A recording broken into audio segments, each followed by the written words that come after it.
अस्सलाम वालेकुम, my name is doctor Abdul Rahman और आप देख रहे हैं हमारे चैनल लियान वेट्स। तो आज जिस टॉपिक पर हम बात करेंगे वो है हेयर बाल प्रॉब्लम इन कैट। इसके नाम से आपको लग रहा होगा जैसे ये कैट के किसी स्किन का प्रॉब्लम है, लेकिन ऐसा नहीं है। ये बेसिकली कैट के पेट का प्रॉब्लम है। इसमें होता ये है कि कैट के जो स्टमक के अंदर है इसके हेयर के बाल बन जाते हैं। तो जो हेयर्स होते हैं, जो कैट के अपने ही हेयर्स होते हैं, वो इसके पेट में आपस में एक जुड़ जाते हैं और एक बॉल की शेप बना लेते हैं, जिससे इसे जीआईडी के जो स्टमक के प्रॉब्लम आना शुरू हो जाते हैं। ये होता कैसे है बेसिकली? इसमें होता ये है कि जो कैट होती है ये सेल्फ ग्रूमर होती हैं, और जब भी कैट अपने आप को लिक करती है अपनी ग्रूमिंग के लिए, अपनी सफाई के लिए, तो इसके जो स्किन के बाल हैं इसकी ज़ुबान के साथ लग जाते हैं, और ज़ुबान के बेसिकली इसके ज़ुबान के ऊपर स्पाइक्स होते हैं। जो उनकी डायरेक्शन इस तरह होती है कि वो डायरेक्शन उनकी इनवर्ड होती है, जिसकी वजह से इसके जो बाल होते हैं ज़ुबान के साथ लगने के बाद बाहर आने की बजाय इसके स्टमक में चले जाते हैं।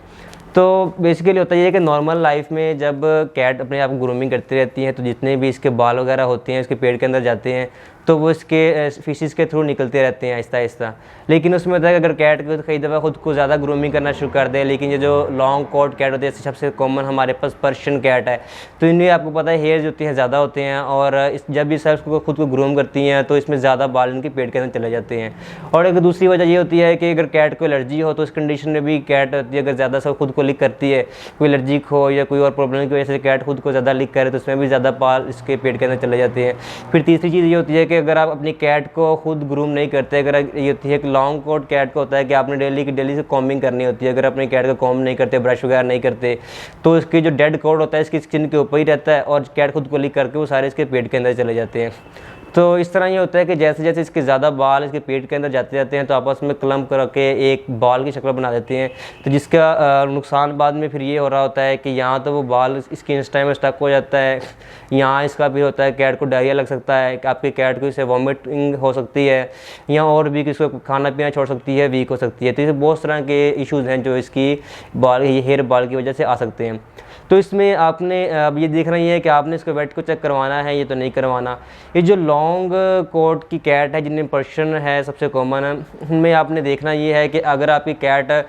एक वीक बाद 2 वीक बाद को एक वॉमिट करती है या उसमें हेयर बाल वगैरह निकाल देती है, तो ये इसमें कोई इशू नहीं है, ये कॉमन है इनमें। लेकिन अगर इसमें फिर भी ये इशू आता है कि आपकी कैट वॉमिट करना चाह रही है लेकिन वॉमिट कर नहीं पा रही है, या कॉन्स्टिपेशन हो गई है, या खाना पीना छोड़ गई है, या वीक होती जा रही है दिन ब दिन, अगर इस तरह की कंडीशन आ रही है, या बार बार एक वीक के अंदर 2-3 बार 4 बार वॉमिट कर रही है, तो अगर इस तरह की कंडीशन है तो फिर आपने इससे देखना ही है कि आप इस कंडीशन में आपको वेट का चेक करवाना चाहिए, ताकि हम फिर इसके ट्रीटमेंट की तरफ जा सकें।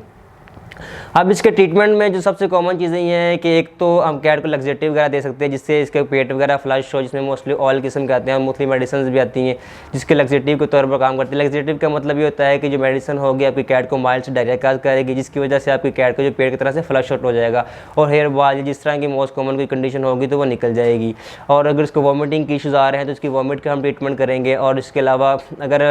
आपके जो हेयर बाल है अगर उसका साइज़ काफ़ी बड़ा है और वो इसके स्टमक में, एसोफेगस में या इसके इंटेस्टाइन में स्टक हो गया, तो माइट पॉसिबल उसके लिए फिर हमें एक्सरे सर्जरी वगैरह की तरफ भी जाना पड़ सकता है। तो अब